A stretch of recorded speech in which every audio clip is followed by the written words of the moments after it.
Holy cow. Ooh, good morning. It's 4:30. We're gonna get ready to go do our last long run of this marathon prep. This light is really, really bright. But, yeah, let's get out of bed and get after it.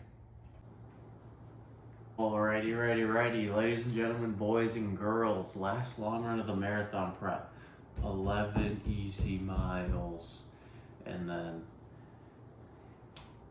yeah, got a good night's rest. Something was going on out in the hallway, something weird.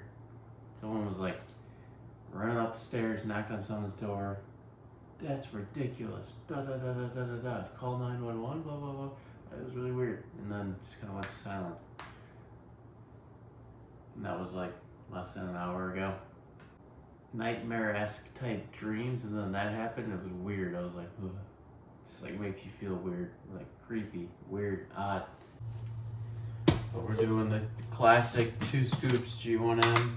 I probably don't even really need 2. I might have 2 full ones, like 1.5. But just carbs and electrolytes in this. That's all that is. I ate like a whole thing of dates yesterday, so I probably really don't need much carbs. You can always tell when you're pumped up or when you're kind of fueled up, carbed up, because your muscles are tight. You're pretty tight. Even when I wake up, you're hard. Follow me, whoa. Good. Oh, that stuff is so it's so sour. Ooh, not bad, but it's sour.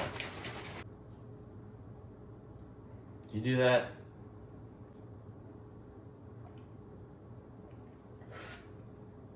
Ooh, sour. As I make my coffee, I feel like this is a good time to talk about the daily read. And so for today, the daily read was, you question the legitimacy of your mindset based on those around you, although through time you realized it was questioned because of those around you. And then I said, your environment matters. Which I feel like I should have left that part out because it's kind of intuitive, or if you can't figure that out, then that's on you. And I mean, that's kind of the point of all those, is to kind of prompt you to think. So if you can figure that out on your own, cool. But it's not that, again, it's like kind of intuitive. You're like, oh. My mind kind of goes to a couple different places with that one. If you say like, oh, your mindset was questioned because of those around you, that's a good thing. And it's not necessarily a bad thing, but it's like, if you were to do something like what I'm doing right now, waking up at 4:30 in the morning and then go for a run and all this stuff, and then everyone around you saying like, why would you do that? You don't need to do that. You're like being hard on yourself or whatever. That's not really gonna help you. And then you question the legitimacy of what you're doing. Like, oh, well, what the hell am I doing? Am I doing something wrong? No one else is doing it this way. I must be doing something wrong. This is weird. I feel misunderstood. As opposed to being around people that understand that, and they're like, oh yeah, hell yeah, dude.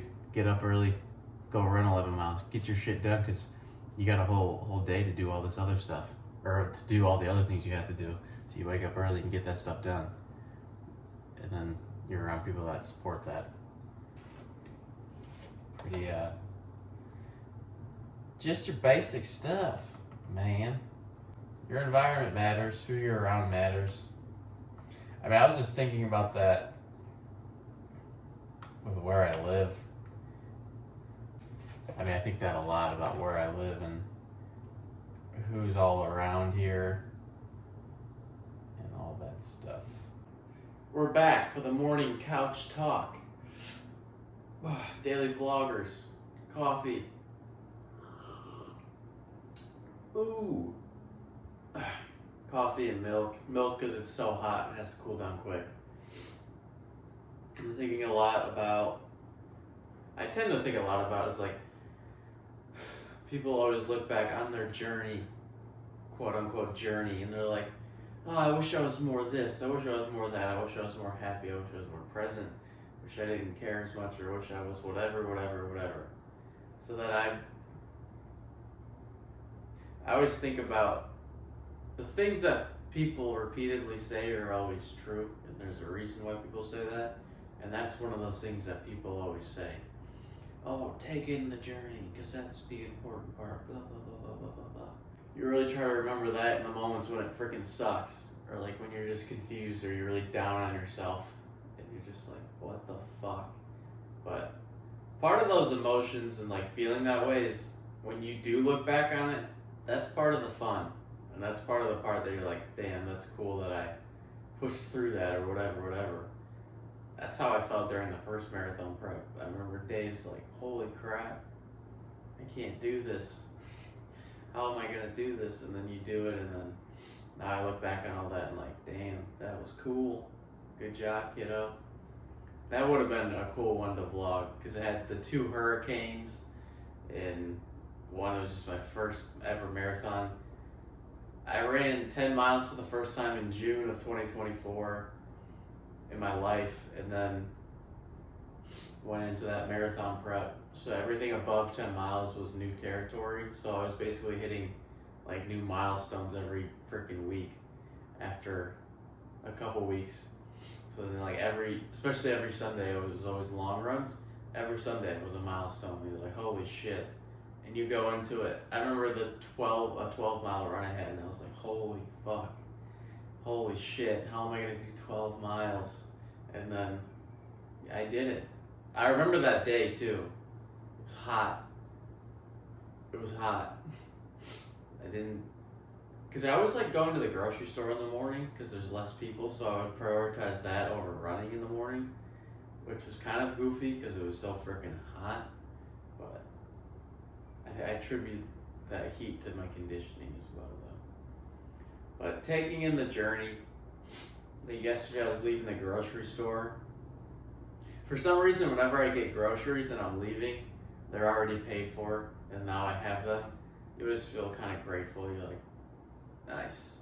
Especially because it's like you're working for it. You don't have your parents' credit card or whatever. It's like, you're like, nice. Providing for myself. Nice. I think any guy, for some reason this feels wrong to say, but any man likes to provide for himself. Any woman likes to provide for themselves, but within a family context, I think. Men and women provide just in different ways, but I think it's really like fulfilling to provide for other people. This whole time is so odd with the serving and doing the coaching and all this because my schedule's all thrown off, or just is very easily thrown off, because there'll be nights with work where I don't get off till almost 1 in the morning, which I immediately feel an overwhelming sense of guilt if I'm up that late. I don't like being up that late, and part of it's out of my control. It's in my control, out of my control. In my control, I took that job. Out of my control, that we just closed at 12. So, like the other night, Friday night, I didn't get home till almost 12:30, and then I still have to eat dinner. I do prep my meal, but I still have to make the rice and then shower and stuff. So by the time I'm sitting down to eat, it's like 1 in the morning, and then I just feel guilty, and then I won't. It's not smart for me to wake up still at 4:30 and get like a couple hours of sleep, and then still try to go about my entire day doing all this fitness stuff, because that's gonna dig me into a hole. So that wouldn't be smart. But then I'm sleeping in a bit more. I think I slept into like 8, I think. And then again, I wake up and the sun's up, and then I'm like, oh shit, you're behind the 8 ball. But I don't know, you need to. It's just adapting with the times, and I keep telling myself this is a part of the product of the times, and this is how this stuff goes. And it won't be like this forever, hopefully, but we're working through it.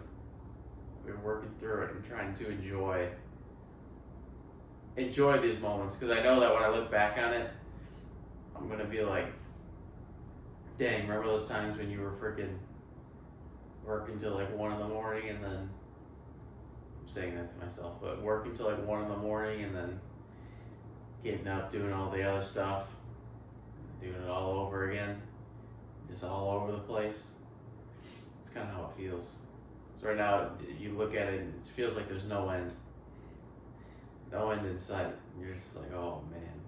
It's scary because I'm 24, I'm going on 25, and you're like, what are you doing with your life? You're working a fucking serving job? So, I have my goals, I have my vision, but there's nothing to really show for it. Get a few followers here and there, and I don't know. We're gonna see. It's scary to think about. I don't really love to think about it. I do find myself trying to distract myself a lot more often than I used to in the past. I think because I am kind of scared about future a little bit. Understandably. But yeah, because I really don't want to go back to 9 to 5 life. Office desk job. That's scary. But I also don't want to be a server for the rest of my life. That's also scary. So, we'll see. We're gonna freaking see. We're gonna hope for the best, but we're also gonna do our best. So. Alright, baby. It's time to suit up. Or suit down. Because if anything, I'm gonna have less clothes on by the time this starts. You know the drill. OG marathon socks. Tossing them on. My toe, you see that one? It's like black. I don't know how long that toenail's gonna last, but it just weirds me out. It doesn't hurt right now.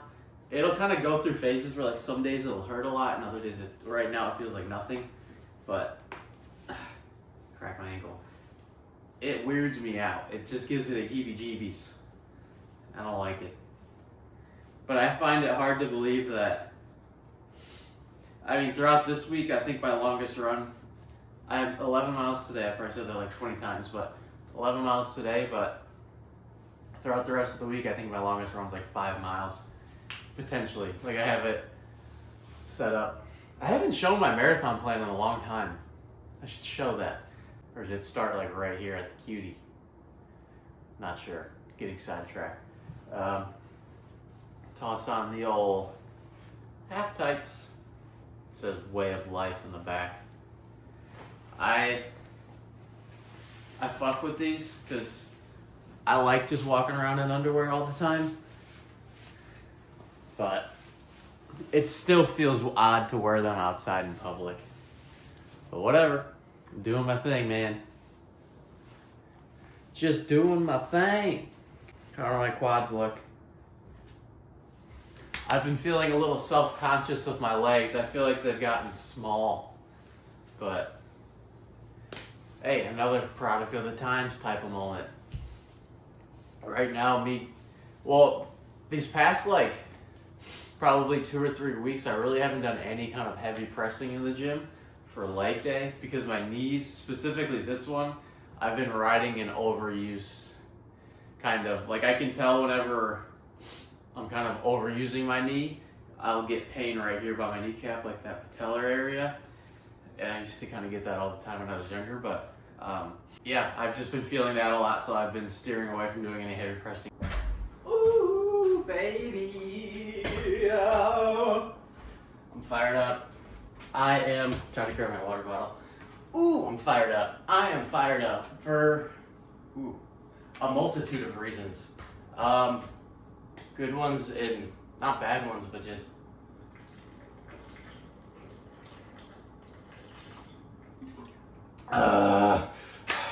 we're fired up. I'll start with the first one. Someone just commented on my thing, on one of my reels, and I saw it when I just got back like a minute ago. It was like, dude, your positivity does so much good. Thank you. Period. The thing is, with our generation, if someone puts a period at the end of the sentence, they fucking mean it. If your parents put a period at the end of the sentence, it doesn't really mean much because they don't get that stuff. But that was cool. So that was a cool fucking thing to see because, you know, that's what it's all about. I don't post any of this shit on social media for a pat on the back. Hey, good job, Liam. You went to the gym today. I've been going to the gym for coming on 10 years now. I just started posting on social media in like fucking July. I don't need this to do those things. I'm doing this because to see someone else's drive in the shit they fucking like doing is motivating, inspiring, and just positive for the people that see that. If someone is so fucking hell-bent and just loves writing books and somehow they portray that through social media, that will inspire someone to go do the shit they want to do. Maybe the thing they want to do is fucking be a dancer or a race car driver. They're like, that dude grinds in those books. I want to grind in my thing. What's my thing? Let me find my thing. That's what it's all about. Life is about finding your thing. I've been thinking a lot about meaning and value and providing value, being that I left my stupid ass, dumbass desk job. I still do kind of work for them on the side, but that was more so to be nice because I kind of left out of the blue, and also I was kind of scared because I was like, you just gotta make money, but I always do those fucking side tangents and I forget what I was saying initially, so now I forgot what I was even saying initially. Oh, providing value. I'm thinking a lot about providing value, being that I left my dumbass desk job. I think like, what's providing value? And every time you go to a job, so like now I'm working at the stupid restaurant, and you're like, oh, well, what's the value here? Like all these people, I'm not saying restaurants aren't valuable. It's all how you perceive it. So if someone's a chef and they love cooking, they're providing value through the food and the experience through the food, which that is absolutely arguable, and I do agree with that. But there are so many other people that would just disagree with that. You're like, oh, that doesn't provide any value. And then you could think like, oh, you can go be one of the chachas on Wall Street and do all that stuff. You're like, okay, yeah, that provides value. Then you ask someone else, you're like, where's the value in that? It's all just based on how you fucking see it. And that's how I feel about this. It's like I perceive this as very valuable because I'm following the shit I want to do, and then it's like motivating for other fucking people, and it's so fucking cool. My hip flexor hurts. But it's cool. It is cool to see. I always did that on a small scale in my life. We go to a job and like a couple of people around you would start eating healthier, or they'd start getting back into the gym or going to the gym, and they'd ask you a bunch of questions of how to start and what do I do? Do I need to do this, that, the third, blah, blah, blah, blah, blah. They're realistically just overthinking it and they're just overthinking it, and you just gotta simplify it for them. And that's a big thing what I try to do with the coaching is just like simplifying shit. Like a lot of people are iffy on Jordan Peterson nowadays. I don't love hearing like the super political people from either side, but he still has a lot of good fucking points. And one of the things he always harps on, and you'll hear this from other people too, is just starting small and piece by piece. So you have to figure out where that person is at. And that's what I talked about with getting out of bed in the morning. Start small. Meet yourself where you're fucking at. If you're trying to apply for a job or like build out your resume and you just can't come to terms with even starting, open your computer or like pull up the Word document and then just leave. Make the goal to be super fucking small, or write your name on the piece of paper, or just, again, open your computer. That's the first step, and maybe that's as far as you can go. Or just sit in front of the computer and think about it. Just make these little steps instead of continually avoiding the thing that you want to do. I want to go to the gym. Okay, get a gym membership. I can't do that. That's too much. Okay, just look online at gyms. I can't do that. That's too much. Like, just keep breaking it down further and further and further. Or just, I don't know, if you're already thinking about going to the gym, you've been thinking about it for a long time, so almost stop thinking about it, because clearly you're like overthinking it, because now you can't even go. just take those little steps. And it's hard. I experienced the same shit. I think a lot of people see me or the other people that do all these things. I don't do all these things, but that do stuff that seems hard. Like, that must just be easy for them. That's not freaking true. I'm kind of going all bouncing around all over the place, but that just makes it, for people to sit there and think, oh, it must just be easy for these people, it's just the dumbest frame of mind ever. And I'm not saying that to get sympathy for running a bunch of miles or something, but for someone to see that from the outside and think like, must be just easy for them and that's why they can do it. No, you understand the fact that it's going to be hard, but you do it anyways. When it gets hard, you understand that it's supposed to be hard.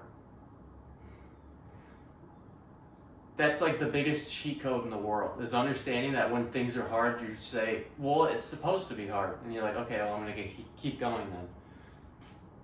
If you know a famous ultra marathon runner, her name is Courtney DeWalter. I really like her. The ultra marathon community is like, they're all just so fucking cool. They're super chill. They're either hardcore or they're like just super laid back and chill. And she's like that, just laid back, chill, goes with the flow, you're doing such hard shit that it's like life is just life.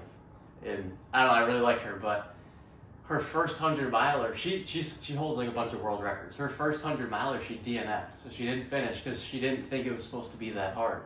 She's like, that was super hard, so she quit. She didn't finish the race.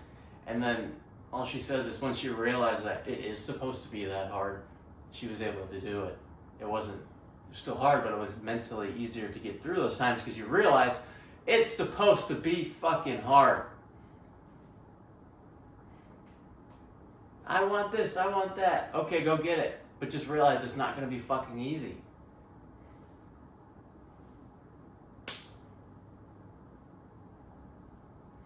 I said this the other day, or I said this a while ago on a reel, and I was like, the biggest cheat code to getting ahead, ... do it when you don't want to. Another super simple fucking thing. Oh, I don't feel like doing it today, but I have this goal, but I don't feel like working towards it today because I'm just tired. Okay, that's just gonna set you behind. I don't know. And then I saw it recently from Michael Phelps. It was like an interview, and he was like, the biggest thing, he just was like, you just do it. The greatest athletes just do it when they don't want to. And, and people, whatever, and they just do it when they don't want to. And you're like, yeah, no fucking shit. But then it's like when you hear it from someone like him, you'll be like, oh yeah, that's true. That's true. Yeah, it is fucking true. It's pretty fucking simple. Or you'll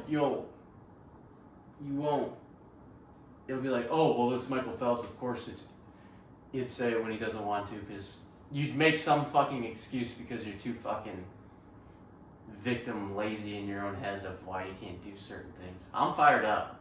I'm like tired, but I'm fired up. Grr. I don't know. It's like when the coach gets mad at you because you're doing less than your best, but they're mad because they see the potential in you. It's like the same thing. When you see people being lazy and like, oh, I don't feel like it. It's annoying because you can see they have the potential to do it. It's just their mind that's limiting themselves that are limiting themselves to thinking like, I can't do it today, I'm just tired. But in reality, you're like, you can fucking do it. And that's the frustrating part. And that's why coach gets mad at you, because you're doing less than your best. I remember in high school, I was such a fucking loser, or not, I don't know that I was a loser, but I look back on times and I was kind of like, you were a fucking loser. But I was just lazy as shit. And I was like good at running when I tried. And even for the lack of effort I put into it, I was still decent. But our coach, you could tell he'd always get frustrated with us. And it was because he sees that we're not fucking trying. And why would he not get frustrated by that? Your parents get frustrated at you when you do stupid shit because they know you're better than that. If people stop getting mad at you because you're doing stupid shit, that's probably a bad sign, because you're just doing stupid shit all the time and they just come to expect that from you. And that's the standard you set for yourself. So, says when people take it as a sign, people aren't trying to be hard on you, they just see potential within you. And if you're playing victim to someone holding you to a higher standard, ask yourself, why am I getting angry at that?